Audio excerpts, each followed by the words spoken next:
Hey Thumpers, welcome to another review from Hyper RPG. We are doing a warning spoiler review Here it is. of It's Marvel's Avengers Infinity War. This is our second time watching this movie tonight. We went out with some friends. We got a lot of people from the crew.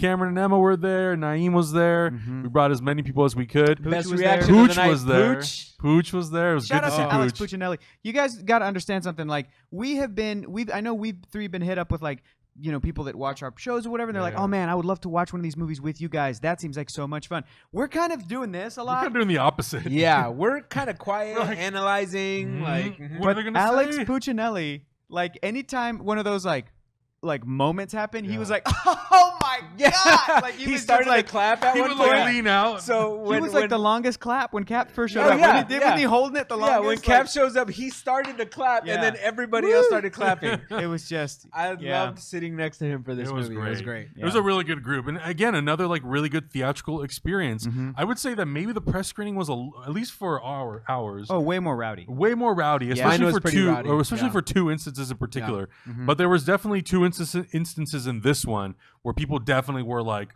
"Oh my god," or they were like super excited about it. Yeah, And, we're gonna get into it. We're gonna get into it. So just blink spoilers really. This is quickly officially on the screen. spoiler territory. We did a non-spoiler review. You can go watch that right now.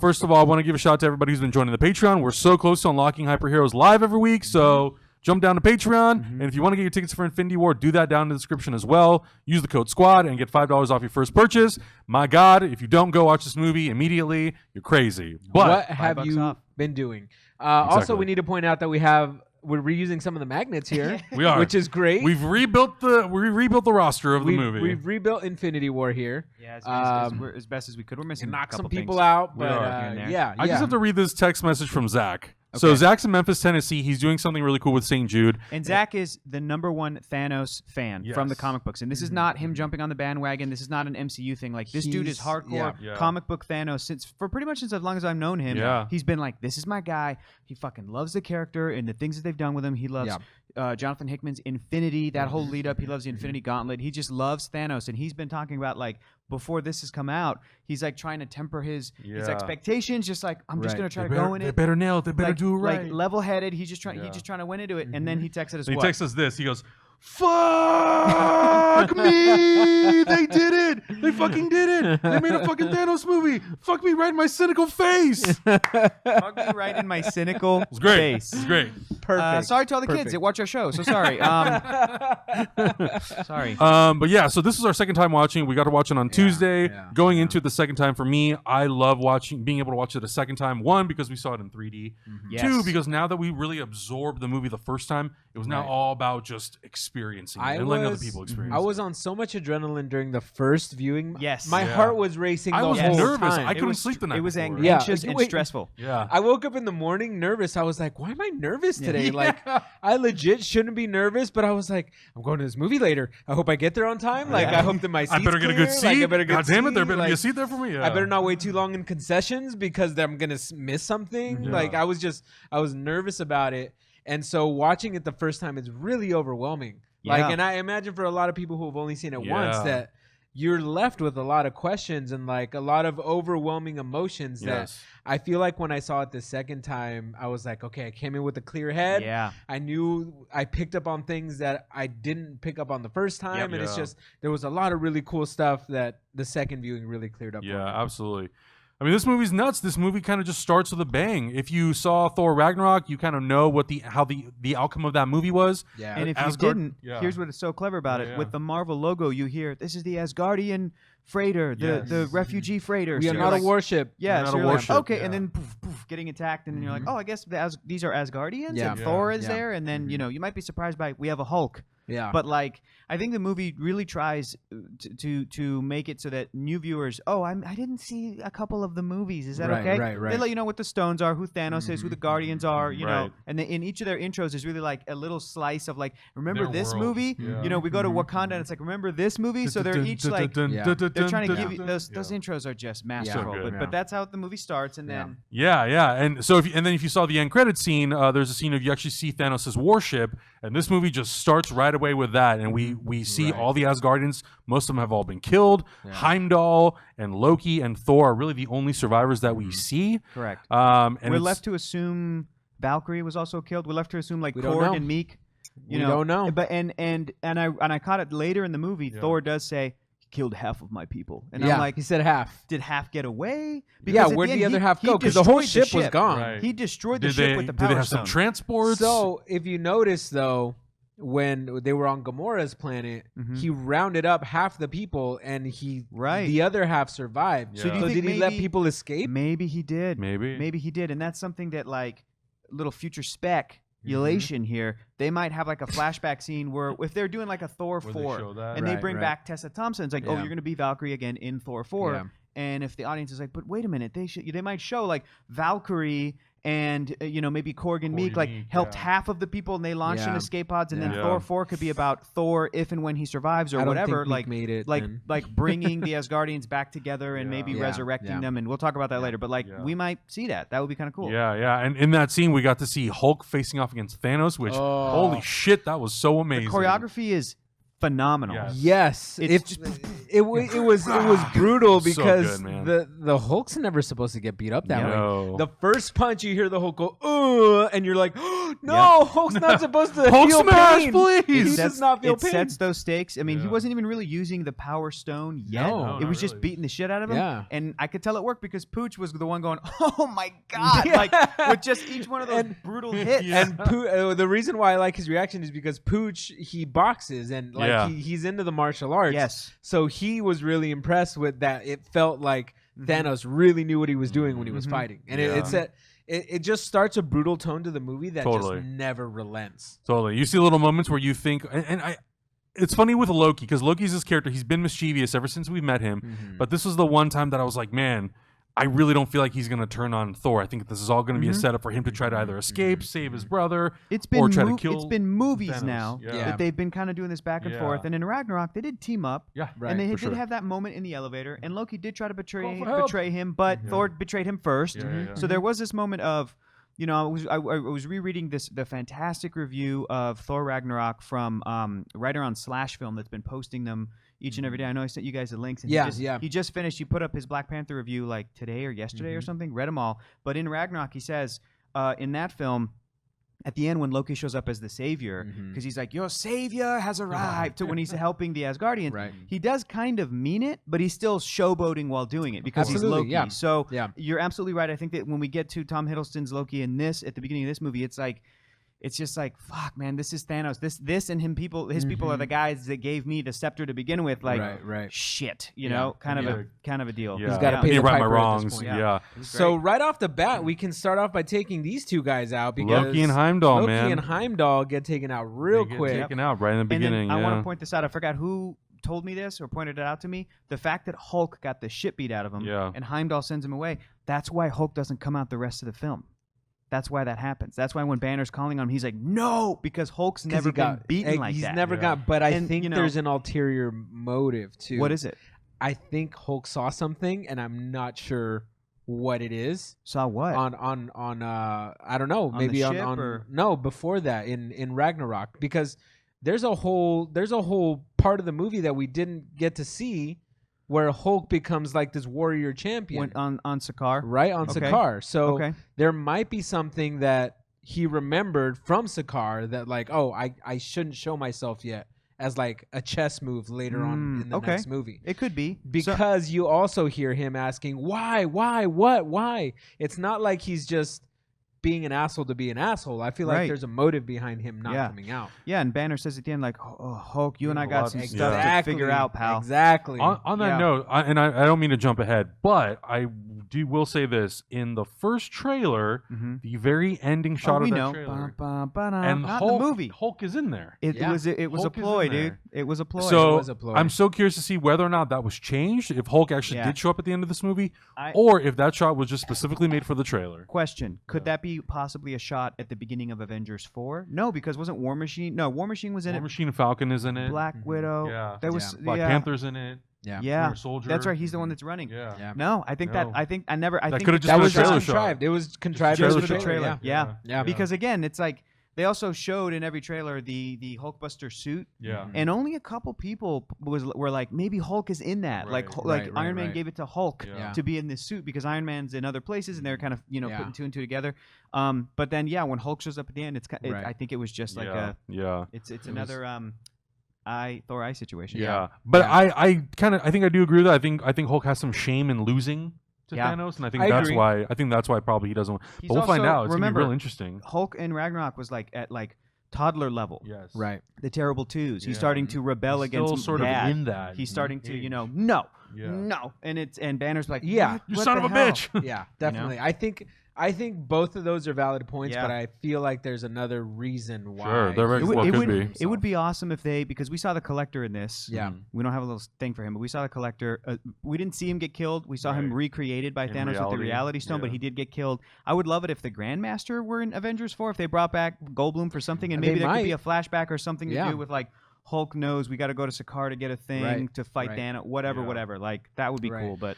Yeah, and then the movie starts and he's already on his way to acquire the Space Stone, which came from the Tesseract, which he does get from Loki, but he already has the Power Stone, which came from Xandar, and we were basically told that Xandar we don't know how much of Xandar was destroyed, whether it was all of Xandar, all the Nova Corps. Probably half again. Yeah, so is it a possibility that maybe there are surviving members of the Nova Corps? Could those characters show up in the 4th Avengers movie? We don't know. Oh, please tell me John C. Reilly didn't die. Oh, it's possible. Like, where's his magnet, bro? If you want to get rid of like Nova Prime, who's played by Glenn Close, I'm like, maybe okay, because I could see the Nova Corps as an organization that has like rotating leadership. And it's like, bringing John C. Reilly is the new Nova Prime. That would be great. I would love that if his Roman Day character stepped it up, or you could get another great actor to play that kind of role. But like, don't kill John C. Reilly, man. Yeah. Then Thanos disperses his children.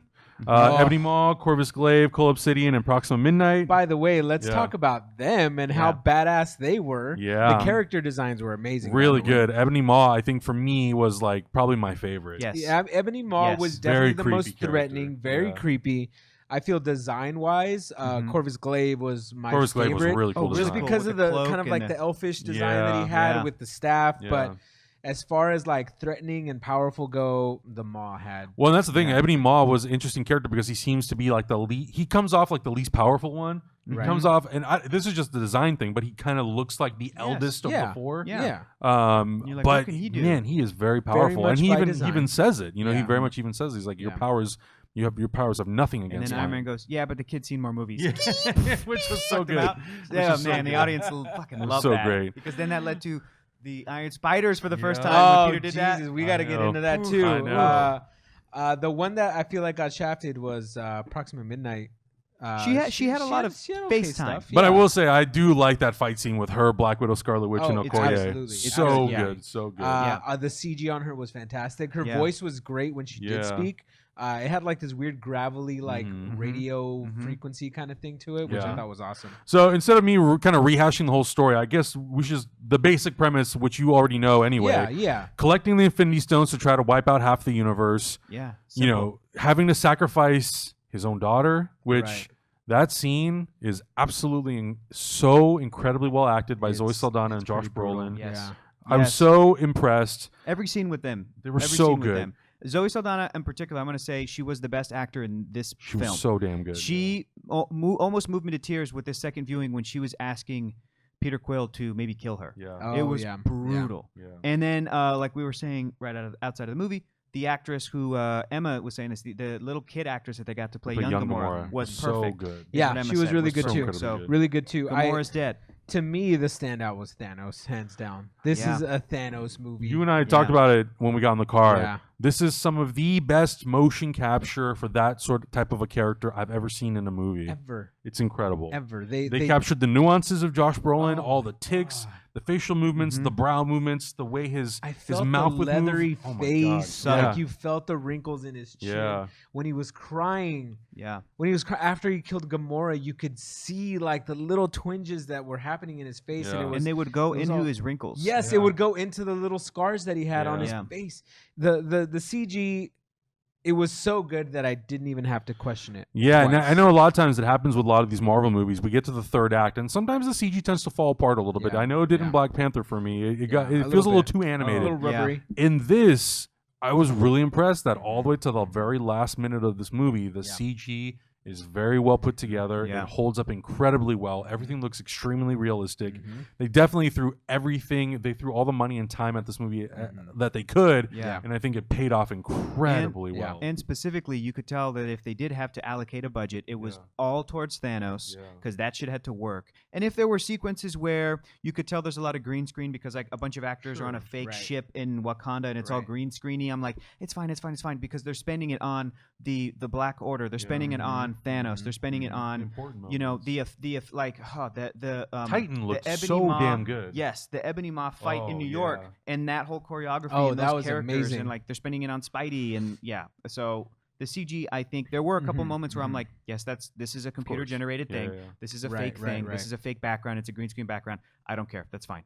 And then you're just into it. Did you guys have any surprise character moments that you liked that really stood out for you? Not really surprising character moments, but I will say I really like the Doctor Strange movie. This movie made me love Doctor Strange 10 times more. Yes. Benedict Cumberbatch was so good in this Yeah, movie. he really was. So good. He really was. I actually really love the fact that we get to open. The first thing we see on Earth is Doctor Strange and Wong. Yeah. I think they're such a great duo. Yeah. And I think, I don't want to say that not a lot of people saw the Doctor Strange movie, but I think people, it's kind of like, I hope so. they got to it kind of late, I would say. Yeah. They didn't really know how to feel about it. I thought it was a really great introduction. Right. But I think what this did so incredibly well, we got to see him and Wong in the very beginning. Yeah. Wong goes away in the story, and we don't know what happens to him. Yeah. But we get to spend so much of the movie with Doctor Strange. And he has such great banter with Spider-Man and with Tony Stark. And then including the Guardians. And then at the end where he gives up the stone, the time stone to Thanos, and he sees the outcome. Yeah. And we were talking about it. He gives up the stone, and Tony Stark says, "Why would you do that?" And he says, "This is the only outcome. This is the end game. We're in the end game now." Yeah. He knows this was the only way. something. And then he died. And he knows the one outcome. He knows he has to give something up. In this second view, I don't know if you guys noticed it. Did you guys notice it? But when he's giving away the stone, he's looking at it and almost acknowledging. He's like, "Okay, this is how it has to go. This is it. Like this is how this chess game has to be played. This is the one winning outcome in I saw. order for us to win that one way." And he specifically plucked it. And here's the one thing I'll say about 3D versus 2D. Yeah. 99.9% of the time, I prefer like things just they'll work in 3D, especially for movies like this. The one thing that I thought, like the little trick that did work better in 2D was when Doctor Strange goes up to a star that you're not really paying attention to and then like plucks the stone from that. That sequence in 3D, it kind of ruins it a little bit because it's not just like a... Wait, it was a star? Yeah, it was like a star in the background. Oh, I didn't notice like, that. When he goes like this, he does kind of pluck it from nowhere, but it also happens to be in the far background, like of the night sky, Okay, like a little that. star. I didn't notice that he at all. kind of just goes quick and like plucks to the present. Okay. In 3D, like that thing from It's the all background, separated. no, to the foreground, like there is a moment where it like shoots forward, and I'm kind of like, so it's almost kind of as opposed to it being like a very clean like, and here Like it a pop? is. It has a bit of a 3D pop, and then he hands it to him. So I'm like, Interesting. I didn't that was notice the that. one thing that I was like, Uh-huh. oh, I don't know how you could do that in 3D because it will have to Yeah. come to his hand at some point. Yeah. But that's the thing about a 2D image is that you Right. can do tricks like that Yeah. that you couldn't do in 3D that you actually need to Yeah. show off. But just real quick, speaking on the 3D, there was one weird shot that wasn't in 3D, which like Corpse don't Slave think we and didn't Call notice. Obsidian, right? yes, when they're in like in the Wakanda. jungles of Wakanda. That might be changed for like a Blu-ray. I don't see how I don't they think they're missed gonna. it. I don't or think they're leave gonna it. revisit it again. I Hector. mean, for a Blu-ray release, they might, or for maybe like a re-release. I don't know what, but it was definitely weird. Yeah. The rest of the film, I thought that the 3D was generally really great, and Yeah, especially agreed. anytime we were in space and there was establishing shots, Mhm, the thing was gorgeous. 'Cause Like- it would be like the cool planet and then Yeah. like a little ship, or Yes. like Quill's ship, the Milano, or like right. that kind of stuff. You know, when things are I The thought it was full great. CG environments looked great. Yes. When you got to the practical shots, there was some rough stuff going on there. Mhm. There was some places where Gamora's face was missing when she was talking to Thanos when they Yeah. were about to get the Soul Stone. In case people don't know what you mean when you say that, the depth of her face, like what No, do you? the literal edges of her cheeks Ah. were disappearing. They blurred them too much. Mm-hmm. Like they blurred them and they ate in too much to like get the left eye, right eye consistency right. Mhm. It did not work at all. But I was really impressed by the 3D. I when it was worked too. well. There's Yeah. a lot of shots, especially with like characters like Wanda who have a lot of hair. Yeah. in Wakanda, and I don't know how much of that thing is a set, how much of it is green screen. Right. Yeah. I don't know. They shot in Atlanta, Georgia, so who knows how much of it was actually built. But with that being said, a lot of the 3D, they did a really good job with a lot of complicated hair. I agree. I agree. And I think in general, like there was no point in this movie where I'm watching, I'm like, this 3D is not good. Right. I'm watching, I'm going like, man, this actually really holds together. I'm really glad well. I saw it in 3D. Yeah, same. It was really great in 3D. man, So if you have a chance to see it in 3D, I think we're going to recommend it for sure. Yeah, one of your 10 viewings, watch one in 3D. Yes. One of We 10. said that shit last time, and people were like, okay. And then they did, and then they would tweet at us like, it was cool. I liked it. Like, exactly. 3D can be cool. When we saw it for the first time flat, the scene where Thanos is making shit fall and crumble on Titan, and Spidey's like, got you. Going Got you. around, In 2D, I was like, I wish this was in 3D. And then when it happened in 3D, I'm like, this shit is dope. This is so dope. It's so dope. We're all dodging the debris, and I'm like, oh, I don't know your name. I forgot your name. I'm sorry, I can't remember people's names. I got you, and I got you. Yeah. God, Also, so I great. will say, I know we're jumping all over the place, but I mean, this movie, it's impossible not to. I say we should attack it by characters. What format do we follow? I laid it out. on This is the format we should follow. We can attack it by characters. You were asking, was there any characters or moments that were surprising to you? Yeah. I know that it might not be working for everybody, is kind of what I'm hearing. I thought that the romance between Scarlet Witch and Vision was the strongest in this film than had been hinted at, or that, their relationship was stronger in this than it was in Civil War. Yeah. I actually really liked it. I really liked it. Yeah. We spent I time ship with it. them in Scotland. I ship it. I ship I it. thought they both did a great job, and Yeah. especially as Elizabeth Olsen, as she's crying when she has to destroy, Right. the stone. Like, I thought she did a great job. Absolutely. And as it was happening, I went, no, but Thanos has the time stone. Shit. Yeah, And I knew that was going to happen. Exactly what was but, going to happen. It was still very well done and Yeah. heartbreaking, and her and then like just action wise, her powers and her trying to like keep him safe after he got stabbed. Why was she up there the whole time? Yeah. Thank you, Okoye. Thank you, Okoye. You're right. Wanda Maximoff really came off as a force to be reckoned with in this movie. An Omega level. This is like the best because she is an Omega level mutant. Yeah. They utilized her to her best her best case scenario in this movie. When she came up and lifted those fucking huge machines Yeah. and just squashed half the army, Mm-hmm. it was amazing. It It was was so great. I'm good. really glad they're giving a character like her Mm. a little bit more weight, because Agreed. I feel like, well, I mean, she's dead now, but I feel like we needed to see a little bit more of that. Yeah. Yes, and we did finally kind of get it here. And you go back to Avengers: Age of Ultron, where they were basically introduced, if you don't count the end of the Winter Soldier cameo. Yeah. But you look at between her and Quicksilver, that sort of pairing. Mm-hmm. I think that they have always made the right call when they killed Quicksilver, because the two characters, when you look at their comic book history, like Wanda is kind of infinitely more interesting. Yeah. And Pietro's really great. Don't get me wrong. Right. Pietro, and he's done some cool shit, and they both were involved in the House of M, and all that stuff's great. But like, if we had to sacrifice one, I'm glad it was Quicksilver. absolutely. Because Scarlet Witch, she's got this relationship with Vision. Yeah. Like, you can just build so many story things Yeah. with that. Yeah. And it was sad when she died, and it was sad when Thanos crunched Vision. Yeah. And and when he absolutely. turns black and gray and white, it's like kind of sad and It's shocking. sad, and his it's eyes go white. It's like you almost don't want to watch it because it's like gross almost. Yeah, it's Yeah. a good workaround to like showing like real violence of like, Right. look at this, and then he goes all gray and black and white, and I thought it was Yeah. almost a reference to how the Vision looked in the comic books at one point when he was all white. All white, Remember that? yeah. And he had the Mhm. cape and he was all white. He looked like That's- he was made out of wax. Yes. So that was real sad, and I really Yeah. liked that part. But yeah, what about you, Adam? Was there any like surprising? I mean, I think it was. I moments? think Doctor Strange really, and Yeah. I had hope going into it that Thanos would really work. Thanos worked so incredibly well.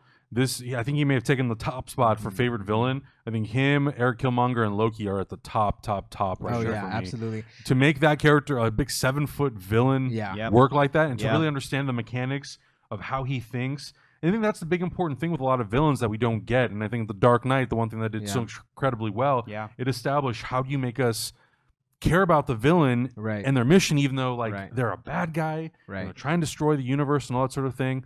To really understand Thanos' point of view and to see, I get the why, but man, you're just a horrible person. Right. I And to mean, feel something for him. We can get into.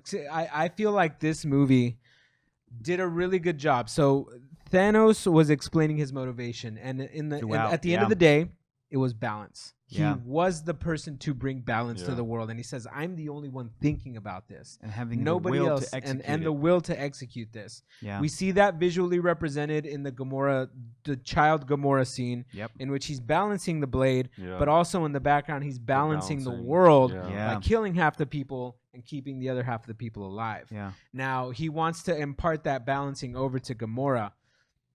And he doesn't realize that by gathering all the Infinity Stones, he is causing such a huge imbalance disruption that he cannot.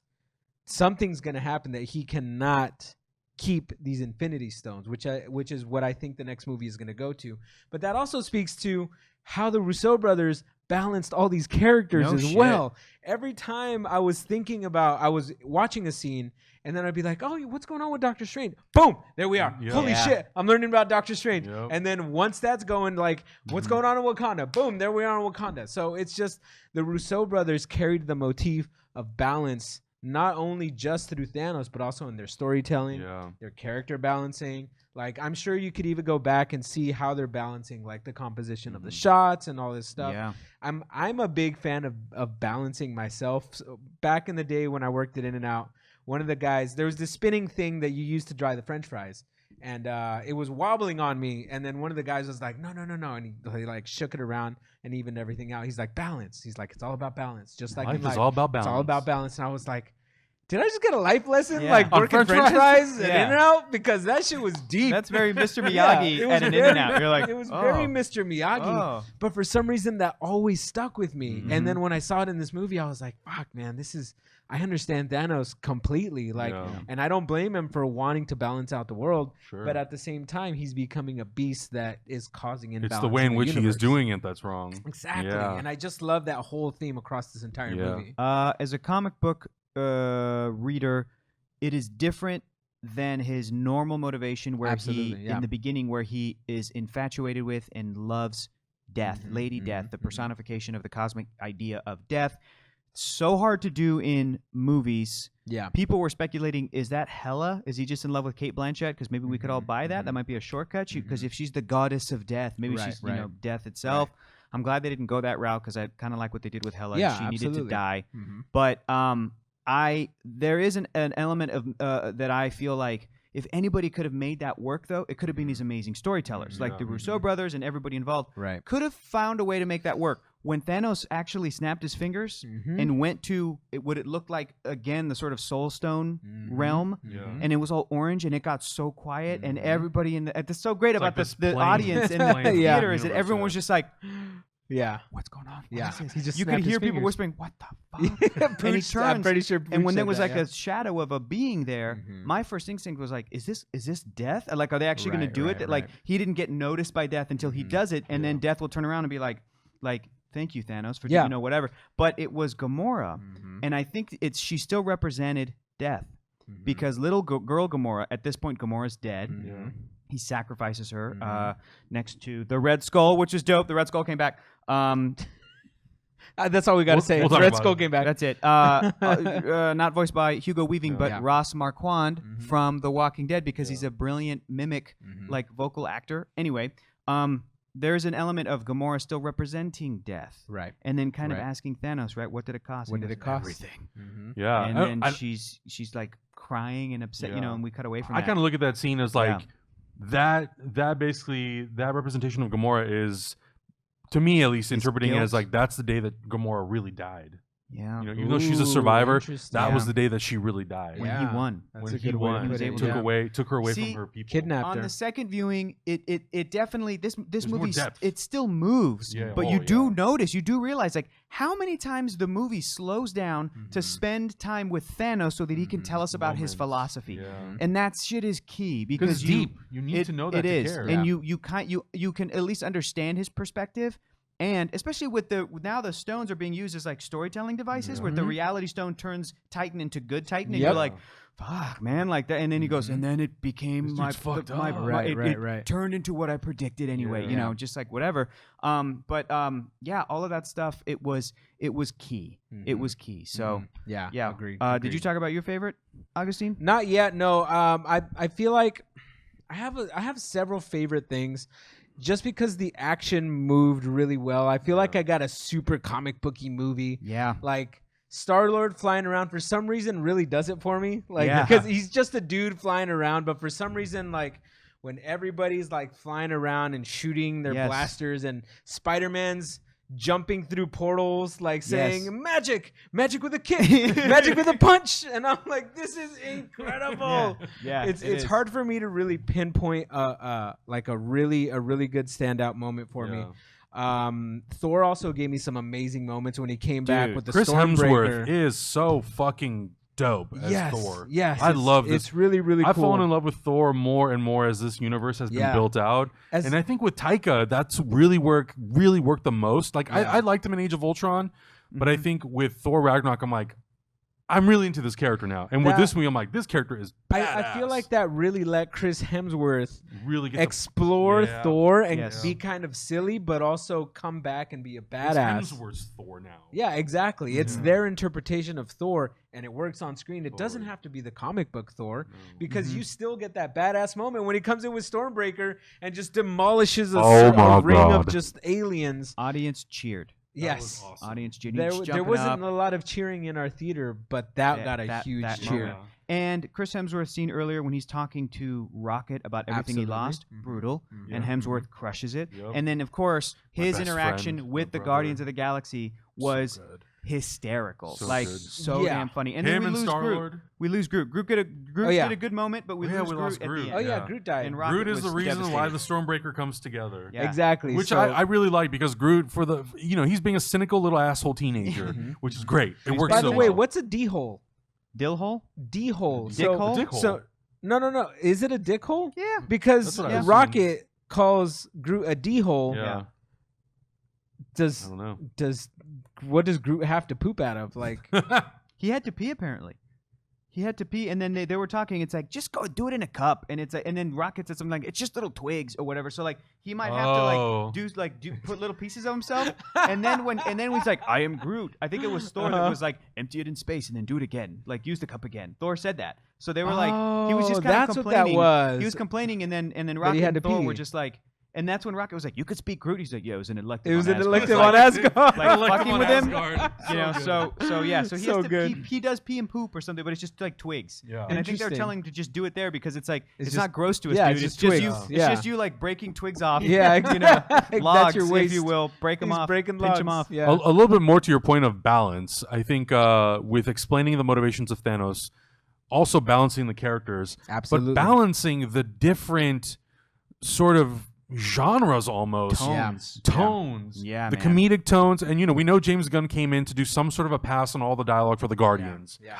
But to be able to do that, have the humor of the Guardians, Yeah. the sort of Shakespearean, sort of like theatrical portrayal from characters like Thor and what's Peter Dinklage's character's name? Etri, Etri. the dwarf. But still infusing a little bit of humor into that. Yeah. You've got sort of that snarky Tony Starkness. Yep. You've got all these different The tones. stakes are always high. Stakes are every always time. high, and it's balanced so incredibly well. Yeah. The Guardians are funny, but they also get to be dramatic. When Gamora tells Quill, "You gotta kill me." That scene made me And he cry. was trying That to scene be made me silly, cry. and And she then- was like, "Get it together." She And put then we cut her to hands on his yeah. mouth, and that's when Yeah. he's like, "Okay, I'm sorry." Yeah. Like, he knew to. Yeah. I really so I'm not a huge fan of Guardians 2.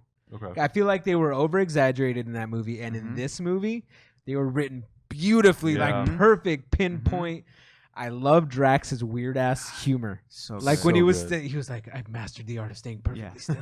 No, And I'm just like, How long have this you been is- there? An hour. Yeah. So good. I'm moving It's so slowly. brilliant. And I actually, movements are I really imperceptible. enjoyed Mantis in this movie. I did too. Mantis She was great. so She's good. in this lovely. movie, She's yeah. great. I They both feel- died at the end. Yes. Yes, they did. Yeah, they did. God damn it. So throw. And so did Peter Quill. And just real quick about Peter Quill Yeah. and Pratt. God, him reacting to Thor being To handsome. Thor. Yeah. This is not a dude. This is a man. Like, was so good. goddamn Yeah, funny. yeah. But the moment, if you remember, this is all his fault, kind of. Yes. Because It is. they had It is. Thanos. They almost had got him. the gauntlet off and of it him. was- The glove was all the way Yeah, up. Peter here. was like, You almost could got it, see almost his got wrist. it. But it was Stark saying, like, you got to back off me. We almost got this. They made that scene so perfect because all of the characters got to do these amazing things. Right. Yeah. Thanos is being webbed up, Doctor Stranged up, Yep. Drax has him, and That I'm like, Doctor this Strange is was so good. this is comic book shit. This is comic book. That's what it is. When all the Marvel universe is fighting Galactus or Thanos or what, like this is what it is. But I love that they grounded it to that human thing of.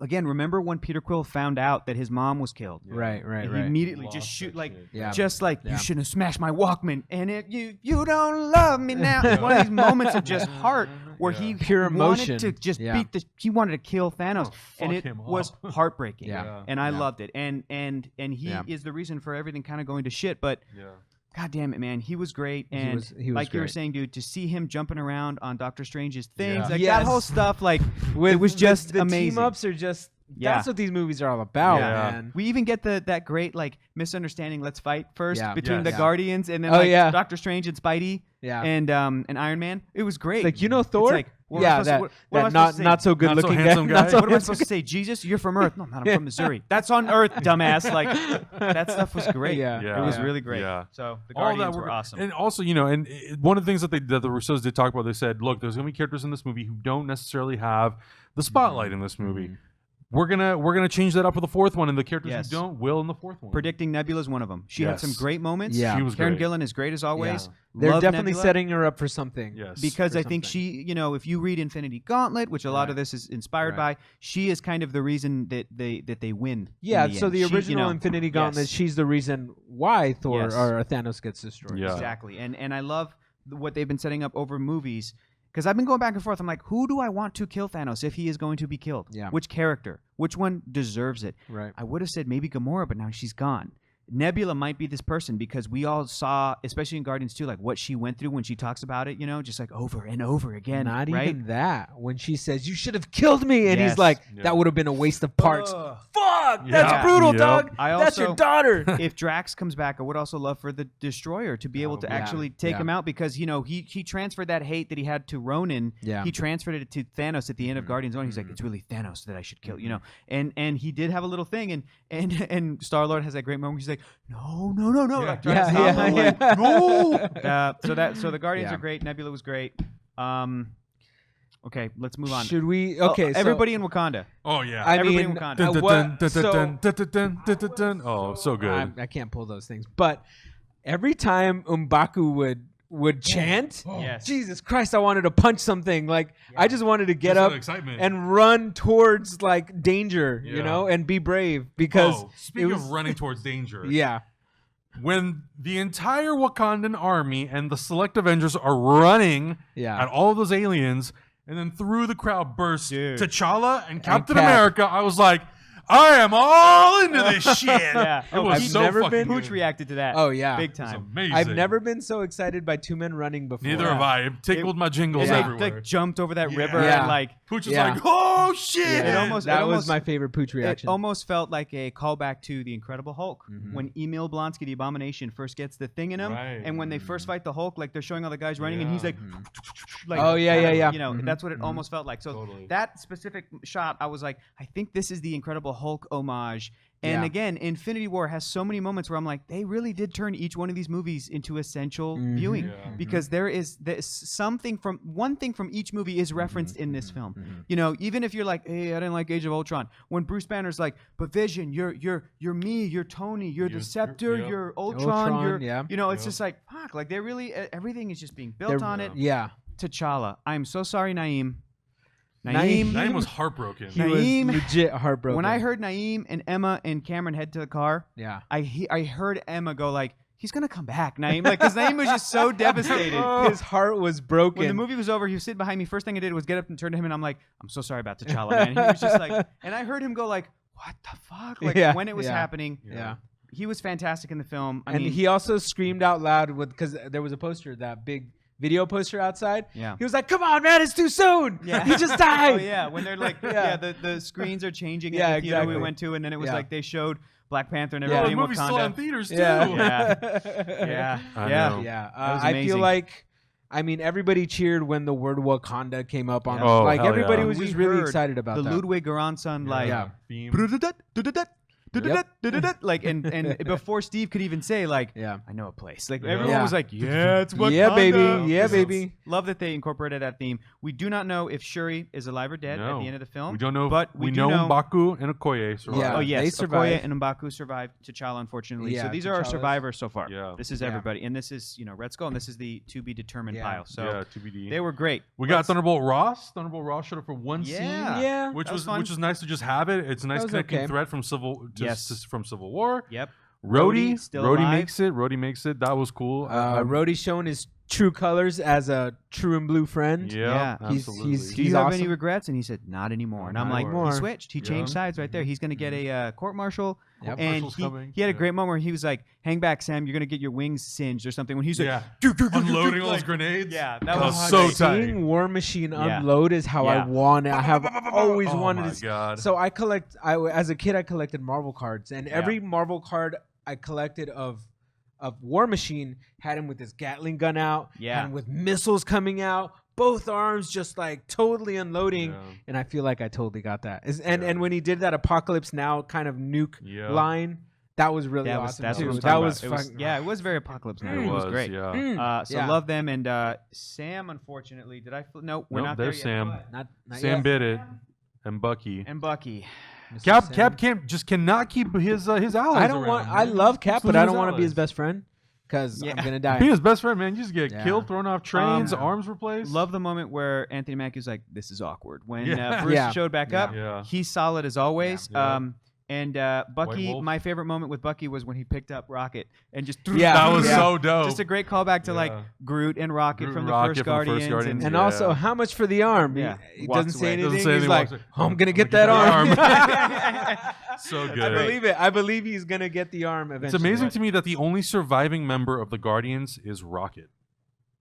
And Nebula, if you count And Nebula, sure, yeah, sure. that's Yeah. true. Very, That's very true. interesting. It is interesting. It's going to be so interesting going into 4 and understanding the reasons of why. Yeah. Sure. Why Yeah. Rocket? Why? And Nebula is kind of an easier one. Yeah. But even some of these other characters, like why Rhodey? Why Mhm. Okoye? Mhm. Why not Black Panther? Why not Yeah. Spider-Man? I think Mhm. that's going to be interesting. And Absolutely. how the hell are they going to get off Titan? Well, oh jeez. Okay, so Yeah, right they now, don't have the transport here's, anymore. Here's who we have left on Titan. Yeah. We have, God, oh my God, my boy, Peter. my baby boy. I We know. don't know the fate of Ned Leeds and Pepper Potts We back don't. on Earth. We don't. But Or we did Wong, or see them, Shuri. and Ned had just one great moment. We're all going to die! That's Amazing, That's hilarious. the truest homie right there. Yeah. Like Peter just had to say, Ned's the make a best. distraction. That's the Yep. best. Not even a second later. Yep. We're all And gonna die. I love Pepper, and I kind of want. I know everyone's like Robert Downey Jr.'s Tony Stark has to die at the end of Avengers 4, like it, pass on the legacy, whatever. I kind of want him and Pepper to have a kid now, man. Yeah. Yeah. I They kind of brought want it up. them. I'm like, God damn it. I I kinda mean, want she them to could be have- lying about her being pregnant. Yeah. what? 'cause She's not pregnant. She could be lying. Oh, so she might be pregnant. She might be pregnant. Dude, that would be brutal. Maybe she will be in Because Avengers if 4. you she notice- loses Tony, and then she like realizes she's like, oh, fuck, I'm pregnant. If you notice, she was jogging in the same tech that Tony was wearing Sure. when they were jogging. you think So she's got he's a suit? always protecting her. Yeah. Like no matter Yeah. what, he's always protecting her. He was saying that. He was Yeah. saying that. Tony Stark is alive. Yes. And it's him and Nebula that are on Titan. So Barely. like Yes. him and Nebula will probably be able to catch a ride home. Nebula's got a ship or some She hookup. did like, crash. She did crash into crashed Thanos. a ship, She but did crash her ship into Thanos. Doesn't mean it's completely destroyed. We don't really know. It didn't Yeah. fall apart when she Yeah. crashed. So and so or somebody could go get them. Like Yeah. we'll see. Remains to be seen. also, there's a lot of Or- old tech on there on that planet, True. so Mhm. Tony could Mhm. definitely make something work. Robert Downey Jr. an amazing performance. So good. Amazing Yeah. performance and worked so well with everybody he interacted with Chris Pratt, with Benedict Yeah. Cumberbatch, Mhm. especially with him and Tom Holland. That continuing Yes. that, and the part that almost made me cry Dude, again Tom at the end. Holland, Tom Holland is biting it. he's fucking Spider-Man, and I love everything that he said. Oh come on, when he gets whipped Yeah. away, Yeah. and it's and the justification of because we just want Spidey to be there, and Yeah. Spider-Man as a Spider-Man superhero character is so powerful now that like he's whipping around saving everybody, and I'm like. Tobey Maguire Spidey could have never done this shit, man. Nope. Like Yeah. he's like strong, he's fast. He's Yeah. when he shows up, he's like, Mhm. "Hey, how you doing?" We're like to the big like Cole Obsidian guy. Yep. Like I'm Yep. like, how the hell is Spider-Man doing this shit? Yeah. But his action is so exciting and so dynamic. But Tom Holland, when he's he saying, dies. "I don't want to go, I don't want I to don't wanna go," go. I'm And sorry, he's I'm hugging sorry. Tony. That was He's like, the I don't want to go, Mr. Stark. this I'm was scared. I the don't wanna only go. death as people Yeah. were turning into ash. Yes. This death was the only one that I was like, fuck, Yeah. and I almost shed a tear. Because on that one. he's the one character that really Just so fully young. sort of expels his emotion completely Yes. of how terrified he is. Because he's a kid. He's a kid. He's a kid. And even when he's going up into the ship into space, he's like, I should have just stayed on the bus. Yeah, You know? closes on him. He's terrified. You're I mean, right. he's a young kid. And I mean, imagine being a high schooler and you're sucked into space and all of a sudden you're in this big battle with these alien beings and all of a sudden you start to turn to ash from the inside out. I mean, fuck, man. I'm going to lay out the graveyard. Great. Oh, just you're going great to add a moment. couple more, including our The post-credit favorite motherfucker. scene. Motherfucker. It's a motherfucker. Like, Yeah. Nick Fury, so good to see him. I'm so glad he's in it. Yeah. And it was great to see Maria Hill as well. It was. And we all loved the Captain Marvel The tease. Captain Of course. Marvel This thing. we can get Captain into the Marvel I mean, needs to help the Avengers to defeat Thanos. we can get into the speculation, but like this is kind of what we're looking at. We Yeah. also got to talk about. I loved Peter Dinklage in this. I thought he did a so great great. job. God. In- I loved his over exaggerated way of Yes, talking. Exactly. Yeah, You it's will fantastic. it will kill you only if I die. Yes, Yes, that's what killing that's you what- means. Like That's means. he's funny. He's a fantastic actor. Yeah. You know, I buy his accent. I love it. I know people. Totally. I know people that like don't like his accent on Game of Thrones, and I'm like, whatever. I'm He's like, so great. whatever. Like he like really. I go Joe Pesci. I'm like, whatever. Whatever. Okay, whatever. Talk to the hand. Whatever. Because we just all love the Dink, and he does a Yeah. great job. Yeah. And this didn't happen in our first screening, but on our second viewing, there was a huge reaction when people realized who it was Yeah. and what they were doing with the Yeah. character. Yeah, Because it's almost like they're taking it a step further in Infinity War with the idea that they sort of toyed with in when Peter Dinklage played Bolivar Trask in X-Men Days of Future Past. The little person creator of these things that ended up being 20 feet tall Yeah. and that they themselves made regular-sized people, you know, smaller in Right. comparison. Yeah. Right. That's such an interesting idea because that character isn't a little person in the comic Yeah. book, so they Yeah. attached that, and I thought Dinklage did an awesome job in that. I loved Yeah. his So his good. like version of the character in that movie. Cut to here, and it's like it's interesting because he is playing a dwarf, but it's not.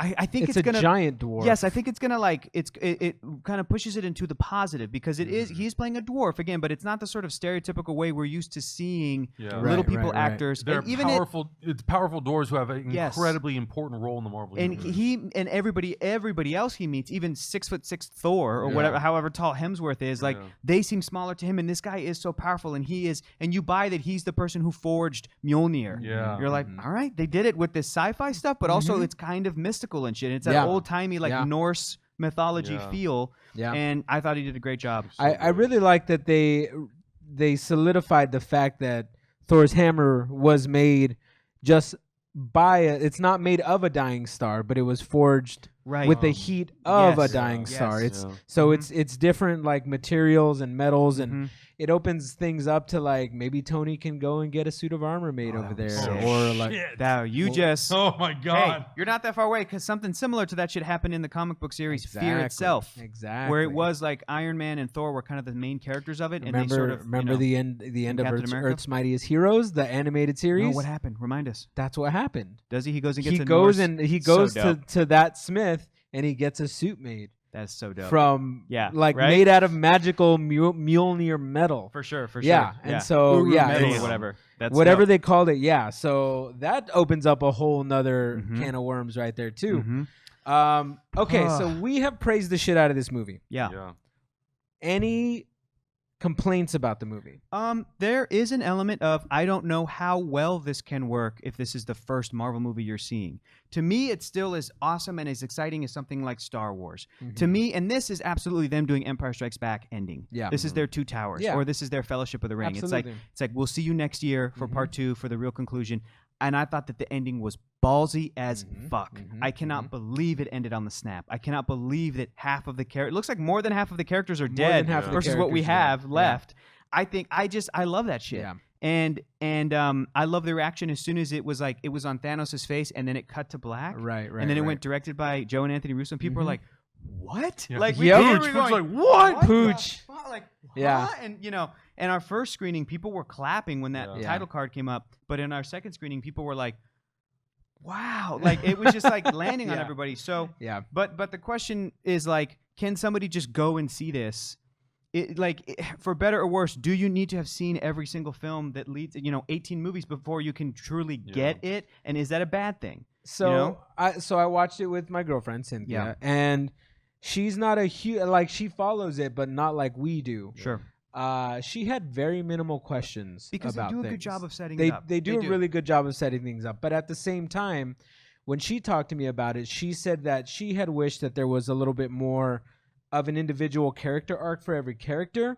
But at the same time, that's going to take up so much time to like try to set up. Characters have all their own arcs. It's like, ooh. Right, And it's or not a even as complete like movie, even as like the groups. Sure. I feel like we had to give Thanos so much time in this movie that it's really difficult to spread that out with all the other characters. Agreed. But I'm going to go back to my balance thing. I feel like even though Thanos took up most of it, like say half of it, the other half was really given weight by all the other characters with the mini arcs that they had broken up into character groups like Thor and Rocket and Groot. That was a great little character arc. Spidey and Doctor Strange and Iron Man. That was a great little character arc. Thanos had obviously his own thing. And then everybody else on Earth, it was just, I feel like everything, even though we didn't go into their individual things, I feel like everybody was given enough time in this movie. Well, I feel like also every character had the opportunity to have a moment. Oh, big time. Oh, yeah. You know, when Big you're balancing that many characters and for each character to have a moment or to contribute something really important to the story, to me, that also equally works as well. Yeah, it doesn't always need to be big emotional arcs or big stakes for each character, but if every character really has a contributing moment, like for Rhodey, it's in the very beginning when we first see him talking to Thunderbolt Ross, and he's like, "I made up my mind." You know, it's just, even those subtle. I think Ross things. says, "Arrest them," and he's like, "I'm all over it," and then takes Ross away. You're it's right. those little moments that completely sort of like influence what happens next, and like that's all you need. And I think I think there's some validity in what you're saying. Is like, does it work as a standalone movie? I guess I'll have to see, because I know this weekend I'm going to go see it with some family to see sort of how what kind of questions they have, because they don't follow it as closely as we do either. In that respect, if you compare, for example, the first Avengers movie versus this, can't we give a lot of credit to the first Avengers movie, because like you needed to have seen 5 movies instead of 18, so it's kind of less homework, and that movie itself was also kind of more self-contained. So like it depends on what you're. They explain that like Thor and Loki are brothers, that he's adopted. Yes, that also does a great job. But it kind of depends on if you are. For me personally, this is my favorite right now, and I feel like it's going to be my favorite for a long time, because everything that we're saying, we're trying to break it down as like, as a typical movie. Does this, and this work? But I keep thinking, I'm like, this is not a typical movie. It's very much unprecedented. This is and has done things that I'm like, I've never felt like. I said this in a non-spoiler review. I have ever seen a movie that has had this much payoff. Right. Compared to the rest of the entries in its own franchise. And I don't think it's wrong to ask that the 19th movie in this franchise that's been followed by so many people for 10 years.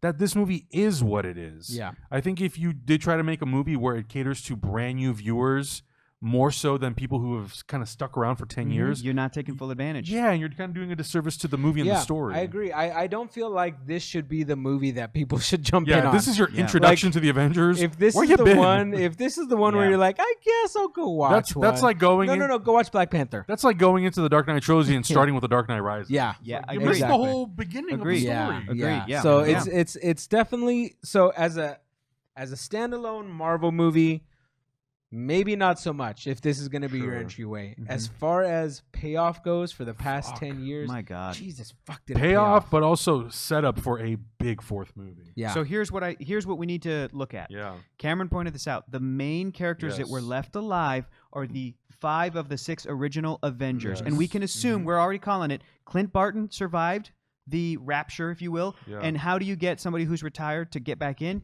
We'll say that his family disappeared. So of course he's going to come and help the 6 original Avengers. Plus we've got Okoye, M'Baku, Rocket Raccoon, Rhodey, Nebula as sort of like outlying characters.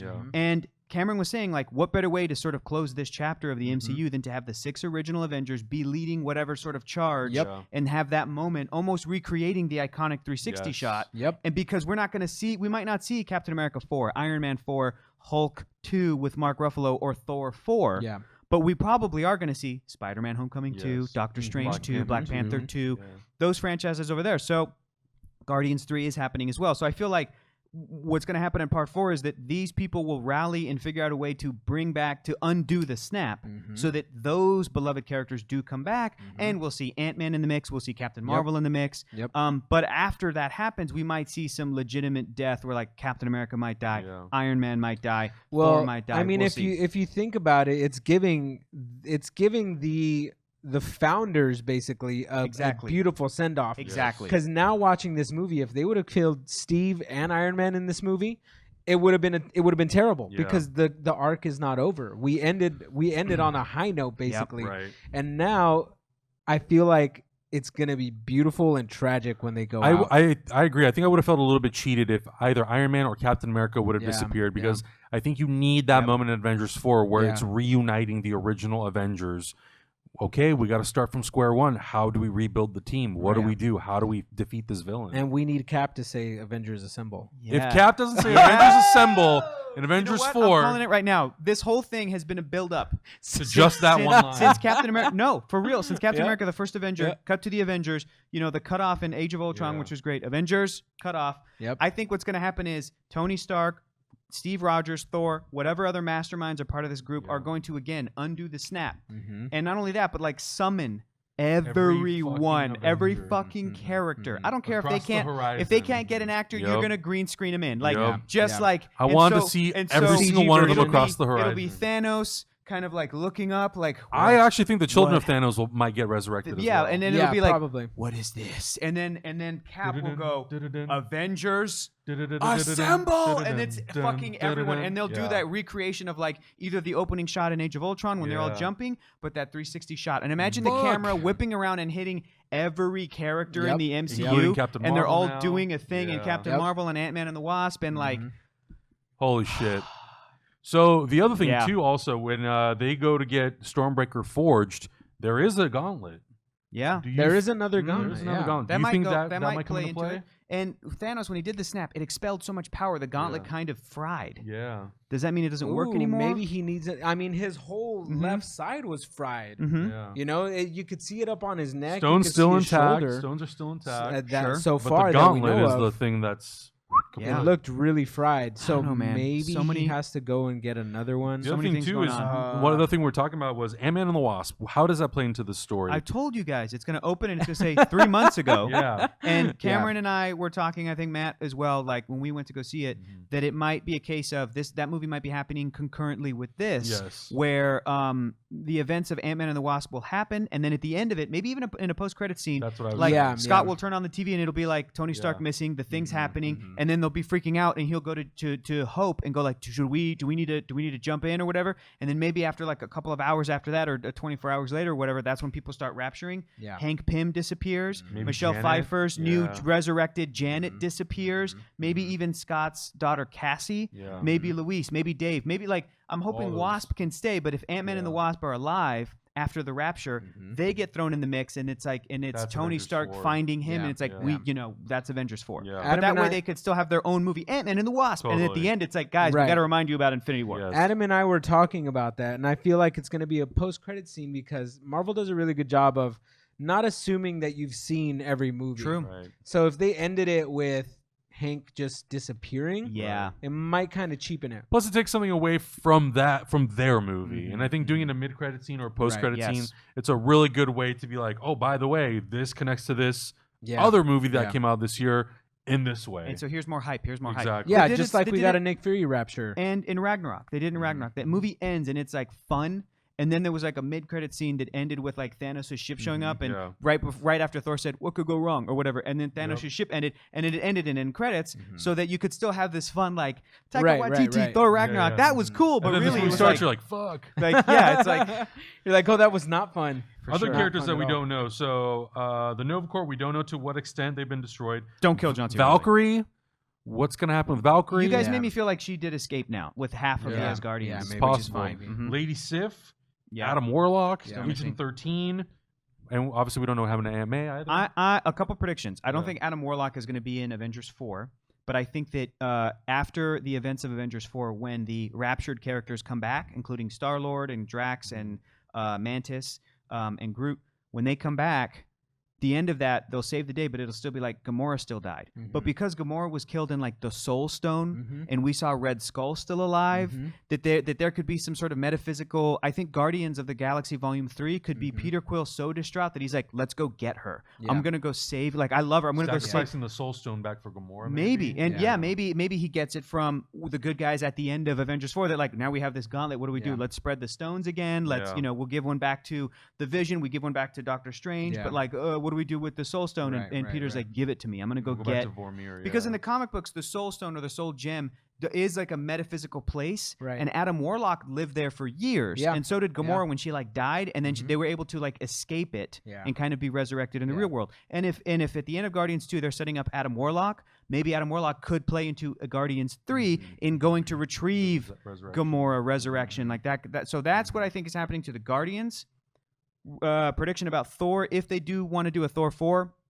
Whether or not Thor lives or dies at the end of Avengers 4, like I was been saying, he's the Odin now. He can tap into the Odin force, and I think that even if you bring back, because again, all the Asgardians died before the snap, he could still resurrect them all, move Asgard to Norway, retire and become the next Odin, while still keeping characters alive like Valkyrie. If we want to do like a Lady Liberators movie or whatever, you could resurrect Loki as a 13-year-old kid to do like a Kid Loki movie. Yeah, I don't think we're done with Loki. I don't think we're done with the Asgardian. You could even we're definitely not, because they just brought back Stormbreaker, dude. We're not done with this. True, and it's like we could bring in Beta Ray Bill, and we could bring back the Warriors 3. Remember, because they were killed in Ragnarok, and so like. I still think that they could do a Thor, because that shit happens in the comics. Like the Asgardians can come back later, no matter what. Later, no matter what.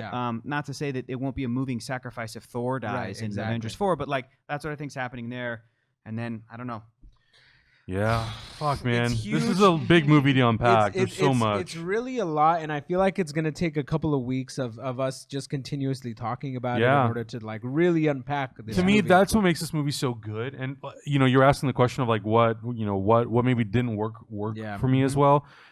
There really is nothing, honestly. Like there's nothing when the movie ended the first time and the second time. There was nothing when I watched it that I went, this really did not work for me. Yeah, there was no moment in this movie where I was like, that kind of took me out. And maybe if I have more conversations with more people and we start to get into it, then maybe there'll be something they'll bring up a point or bring up something, an arc or whatever that I'll be like, maybe that doesn't work so well. Might be glossing over.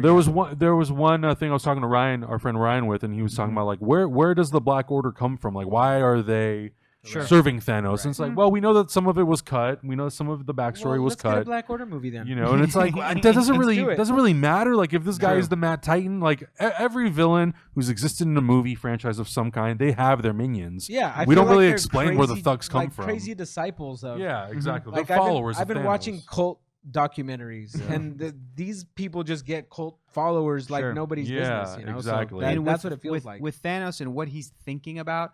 It's not that much of a stretch to the imagination to be like, yes, of course, people would be like, Lord Thanos, I worship you. Exactly. Just like Ebony Maw was at the beginning, where he was like, no being has yet held 2 Infinity Stones. Right, he was really sucking that dick. Yeah. He was really sucking that dick. Yeah, he was. big old schlonger. Big old purple. That seemed like a relationship that they both enjoyed. That. He was just there was just a lot of mutual. But yeah, my final thoughts on this. I mean, god damn it, this is a movie that I could continue talking about forever. But for the sake of time, my final thoughts on this movie, I absolutely loved it. I think this is officially my favorite film in the Marvel Cinematic Universe, primarily because of how strong the motivations of Thanos are, how great of a villain he is, the sacrifices that are made in this story. And yes, there's a 4th movie. Some of these characters could come back. But I think what I was mentioning to you in the car was this movie isn't so much about, for me, for the characters that turn to ash, it's not so much about like why these characters. It's more of now how the hell do we resurrect them and bring them back? Going off of that, same. It's my favorite in the MCU. It is unbelievable to try to describe the feeling of waiting 10 years to see this. It's the same as growing up with the Toy Story films. Being in Andy's age, because you're like, you have to explain that to people. Like, we waited 11 years for Toy Story 3. Like we waited how many 13 for Incredibles 2. And people are going to have that in the future. Going to have it automatically. And I wanted to talk about how just because now we can see Empire Strikes Back and then Return of the Jedi on Blu-ray in the same day, one after the other, that still doesn't mean that when you watch Empire Strikes Back for the first time, that Han Solo ain't fucking frozen in carbonite and it's devastating. That still happens. Right. Even if you know from pop culture, like, but wait, Harrison Ford, he comes back. It doesn't matter. The first time you see the movie, it works in the story. It has purpose. And we're at that part right now. We're spending a year instead of 3 years waiting in between Empire and Return of the Jedi back in the day. We're in this next year is this really interesting year where we're going to be speculating for 12 months. Oh my God. We're going to be waiting to see, like, I need to stay alive. Captain Marvel's going to tell us a lot. Yes. Yeah. And this to me feels like being a comic book reader, and I'm really frustrated sometimes by this complaint. When things happen in comic books, especially with Marvel and things like DC, where these are owned by big companies and these stories are soap operas that go forever, and if things are undone or retconned or a character seems like they die and then later they come back and people get upset at that, I'm like, look, that original story still exists. Right. You can go read the comic book story where Hawkeye died and be like, he fucking died. That's just, that thing still works. If it worked for you then, it should work for you now. Right. Who cares kind of what happens later? Yeah. We're living in this moment right now. Yeah. We're alive. We haven't been turned to ash. Right, we've experienced this story. Yeah. We've experienced this story, and don't look at it like, oh, but I know that they're doing Spider-Man: Homecoming 2 that's in production. Blah blah blah blah blah. Right. Look at it like you're in this moment right now, and years from now, I can already picture myself years from now having this and Avengers 4 on Blu-ray, 3D Blu-ray, because I'm gonna import that shit. Years from now, showing this to people, maybe showing it to my kids, and when that credit goes up, directed by, my kid is gonna go, what? Yeah. And I'm gonna be like, we're gonna watch the next one right now. Or I'm gonna be like, we're gonna watch the next one tomorrow night, like time for bed or whatever. But just like, or make them really wait in chronological time and make them wait a year. Yeah, exactly. Wait a year. And it's impossible because you'll just be like, I'll just download it. Yeah, exactly. I'm just gonna beam it into my brain. Yep. So, but that still is going to. I can again see myself in the future having both, and I can see us sitting in that double feature that they're going to do next year. That's going to be so satisfying. Russo brothers definitely did tease that they've had very early conversations of possibly doing like a two-parter with an intermission, and I'm like, buying my tickets today. Yeah, I would totally do a double feature. And that's fucking exciting. But I'm excited at the idea of like, people are going to watch this, and just like we saw in the theater tonight, as soon as it ends, it's like, what? Good. Yep. Sit in it. Absolutely. This was what it was like when you read Infinity Gauntlet and you read that first, issue 4 or whatever, when all the superheroes die, and you're like, wait, what the fuck? And you got to read 2 more issues, and then they come back, but it's still a case of like, damn, dude, Thanos just killed Captain America, Spider-Man, Cyclops. You put a box around his head, like, he like killed Hulk, killed whatever. Still happened. And Gamora saves the day. Or I'm sorry, Nebula saves the day. I am not going to say this is my favorite MCU movie. This is my second favorite MCU movie, and only because I identified with Eric Killmonger so much. Yeah. Black Panther is still top notch for me. But this goddamn villain, Thanos, is so well fleshed out. The CG I still cannot get over. I'm not really talking about the CG for Thanos for fucking ever. It is a masterclass on how you do CG. On how you do a big purple villain in CG. It's absolutely insane. I feel like this is worth the 10 years of movies that we've been doing. I don't feel like I was let down one bit whatsoever. I'm desperately dying to go see this in IMAX. Absolutely. Like, this is a movie where I was watching it, and in the frame that it was in, the aspect ratio, I was like, I feel like I'm missing a lot of the image, because there was some places where like the gauntlet was cut off and like Thanos wasn't being fully shown. I was like, I need to see this bigger. I need the bigger scope for this movie. So this movie really made me feel like it paid off for being such a huge Marvel fan, basically. And I don't want to diminish it by saying it's not my favorite. I can easily understand your guys' like top notch, because this is big shit. Like, this is the big comic book events that we all hope for, and this is what they delivered, and I'm just super excited that we're living through it. And honestly, it's going to be fun this whole next year, just speculating what's going on. That first Avengers 4 trailer that comes out. It's going to break records. Oh my God. It's going to break records. When the name comes out for the next movie. Jesus I love at the end how it's like, Thanos will return. Thanos will return. You bastards, what's the name? What's the name of the movie, damn it? Red Skull, do we think he's ever going to show up again? Probably not. I think he's kind of damned to be living there forever. Which would be fine. And I would also, it depends on if they're going to do a Captain Captain America 4. The only reason I would want Red Skull to come back is like to face off against Steve Rogers again. The way in the comic books the Red Skull exists in our modern world. I'd love for the Red Skull to show up and comment on the news and be like, "Oh, it is good that there are still Nazis around." Like, I would love that.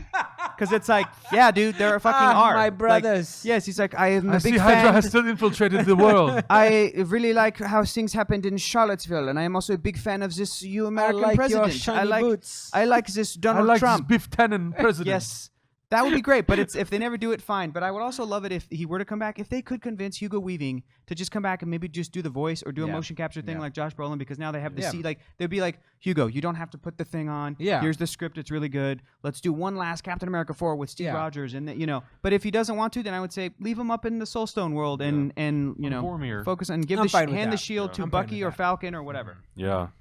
Guys, this could have been so much worse. Look at Thanos. Look at that. I know. Look at Thanos. He's so happy. Think with about himself. a shitty Marvel comic from the 90s that had Thanos in it. Think about how terrible this movie could have been. This movie could have kind of easily been bad. Yes. There's so much to juggle. Yes. Considering that the bad guy looks like Grimace, one of the characters calls him The that. ball sack like, chin. yeah, like He's a ball sack chin. and everybody was like, "Damn, this guy's the real deal." guy's Like, the shit. we took him all seriously. Yeah. Yeah. I Thank agree. God. Thank God for the Russo brothers. Thank God for Marvel. Thank God for the writers, Christopher Marcus and Stephen McFeely, for making this work. Cast. Holy shit, man. We got one more year Special to effects digest artists. this. I know. Yeah, it's gonna take everyone me who a worked on year. this movie. Alan Silvestri. God damn, Yeah, if I had enough money to buy everybody drinks, I would, because shit, it was good. Alan Silvestri's score. I know, man. It worked for me more the second time. Yeah. Yeah. First time I was like, okay, it's all right. That's okay. Yeah, yeah. But I the second feel it. time, Wait till we get to 4 though. the score when you get to like Thanos just kind of reflecting. Yeah. It's gorgeous. Yeah. It's gorgeous. And it's not on Apple Music yet, and I'm pissed. Where is it? Where is it? It's I coming. want It's to coming, listen to guys. while reading some comics. Come on, give it to me. The Rubber Band Man and throw that shit on there. Yeah, but yeah, I mean, I would say go watch this movie more than once, twice, 3 times, 4 times. Check it out in 3D. We're gonna check it out in IMAX. I definitely can't wait to see it in IMAX. I'm sure it's gonna be a really, really fun experience. If you have any final thoughts, or if you just want to let the good people know where to find you, Hector is funny. My final thoughts are not going to be final because we're going to be talking about this forever. So find me at L_Santo Taco. Let's fucking talk let's about talk this about movie. this movie Yes. on all socials. Yeah, Hit us up yes. on Twitter, Instagram, wherever. You just find me at Adam Havoc. Thank you so much for watching this review, and let us know in the comments what you thought about Avengers: Infinity War. And we'll catch you in the next one. I don't want to go, Adam. I don't want to go. I don't want to go. I'm opening up the time I don't stone wanna so we go. can talk about it again. I don't I'm wanna opening go. up the time stone.